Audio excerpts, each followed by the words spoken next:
I'd like you to meet a friend of mine. His name is Linnaeus. Electrophorus electricus Linnaeus. Here at the lab, we just call him Joe. He isn't exactly what you'd call a raving beauty, is he? But he has his points. For one thing, he's quite a swimmer. Notice the wave motion of the long ventral fin. As the waves travel toward the rear, the eel is propelled forward. Reverse, the waves travel toward the head. How about ascending and descending? Well, to ascend, he merely starts waves at the center, which go both ways. And to descend, the waves start at both ends and work toward the middle. Joe is commonly called an electric eel. But actually, it isn't an eel at all, but a fish of the carp or catfish family. Now, the eel part of his name may not be correct, but he sure came by the electric part honestly. There are stories of cattle, horses, even human beings being killed by the electric shock of eels just like this. In fact, along the Amazon River, ranchers have lost so many cattle that they have what they call electric eel drives. They herd the eels into shallow water and then they kill them with their machetes. Oh yes, they have insulated handles on the machetes. Now, of course, electrical impulses can't be seen. But if we put an electrode at each end of the tank, we can hear the electrical discharge on a loudspeaker. Now, those gentle pulses are part of the eel's radar system. In some mysterious way, he uses them to locate his food. Now, so far as we know, all adult electric eels are blind. They have heavy cataracts on their eyes. Now, eels feed on small fish, and if it weren't for this radar system, they'd starve to death. Now, when an eel locates a fish or when he is disturbed, he puts out what we call the double whammy. This is a terrific shock that stuns anything in the water nearby. The only way you can describe Joe's table manners is to say that they're downright shocking.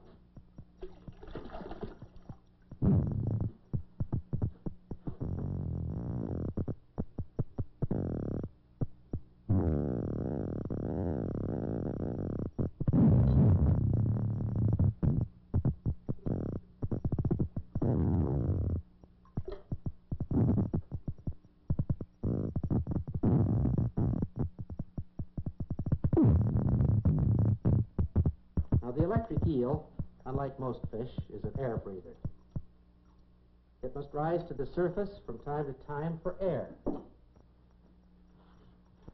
For this reason, he can be quite comfortable out of water.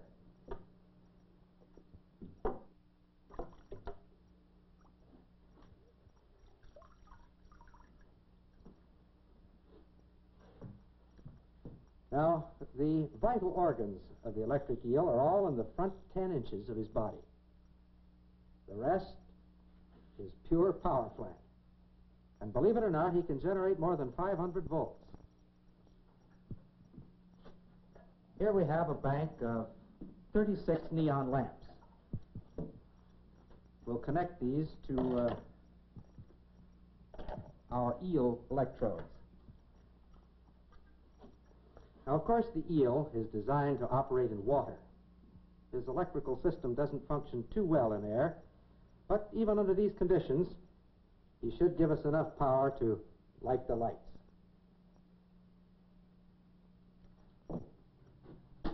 For some reason, people seem to find it difficult to believe that a fish could put out any considerable amount of power. Even some of the folks here at the laboratory have been just a little bit skeptical about Joe's electrical prowess. And for that reason, we've asked a few of them if they wouldn't help us in an experiment. Will you have the group come in now, please? All right. Dave, you'd stand right over here, please. The rest of you just line up there. You're right over here, Mr. Humphrey. That's fine. Now, Dave, if you'll take this, please, and hold it in your right hand. Lloyd, you hold this one. That's fine. Now, everybody join hands. That's right. Now, you're connected in series. Now, there are 5 of you. That means that each of you will receive just 1/5 of the total voltage of the eel. Now, relax. We'll give you the low voltage tap first. You ready?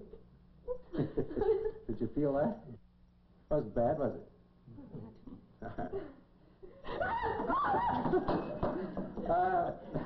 Ladies and gentlemen, I'd like to have you meet a group of confirmed believers in electric eels. Thank you very much. Now, where did that electricity come from?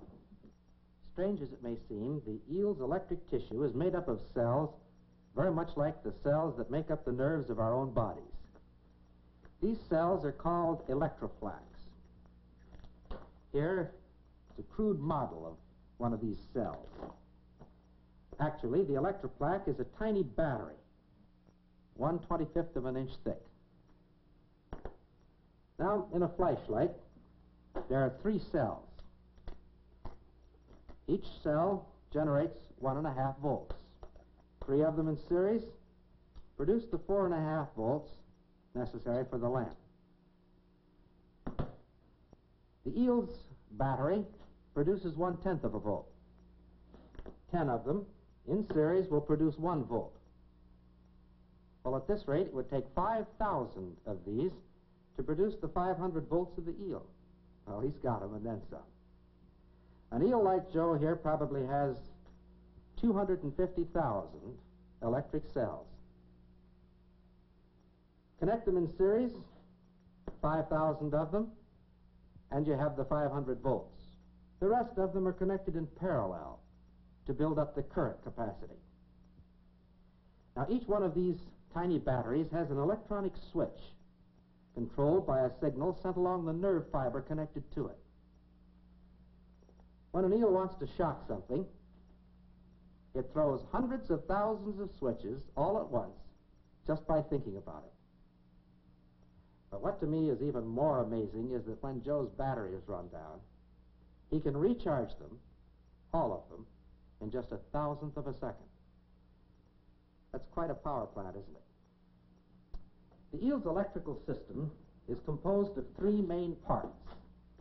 The first is called the large electric organ. This is the source of the eel's main voltage. Now, the function of this organ, called the organ of Hunter, is still somewhat of a mystery, although scientists believe that in some way it works with the large organ in producing the double whammy. This organ, called the bundle of Sachs, is to me the most wonderful. It has been definitely identified as the source of those mysterious radar pulses. In other words, this is the power plant for the eel's radar transmitter. Now, of course, a radar system must have a receiver also. Do you notice those pits located in rows along the front part of the eel? The other night I was in New York City talking with Dr. Christopher Coates, director of the New York Zoological Society. Dr. Coates is the world's foremost authority on electric eels. He performed an experiment recently that seems to indicate that those pits are a definite part of the eel's radar receiving system. Now, if Joe is willing to cooperate, we can perform a similar experiment here. The problem is to render Joe's radar system temporarily inoperative. Now, if we paint these pits with an insulating liquid,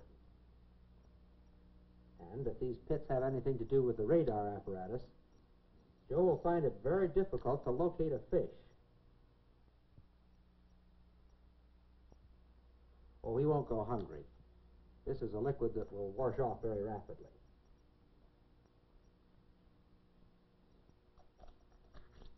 All right, Bill, let's go back into your tank.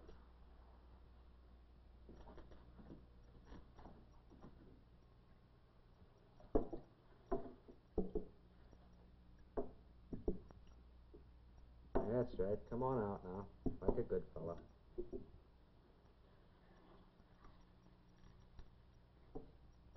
Now, we want to give him a good supply of fish.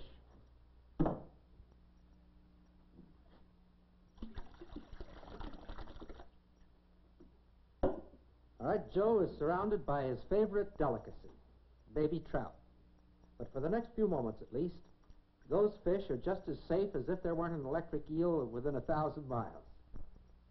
You see, Joe's radar is on the blink. Oh, his transmitter's working all right.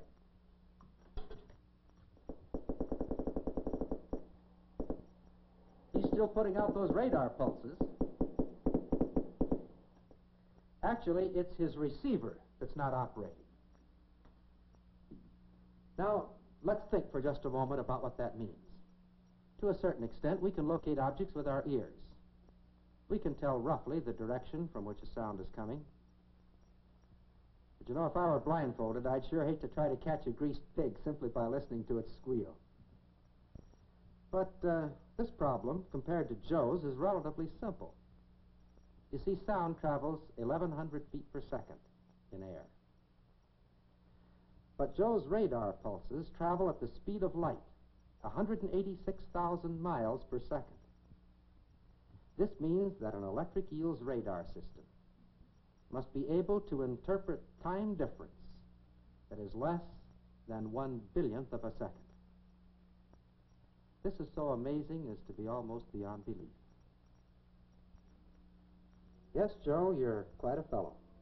You may not win any beauty contests, but you've given us a lot to think about. You've given us a new understanding of the God who made us all.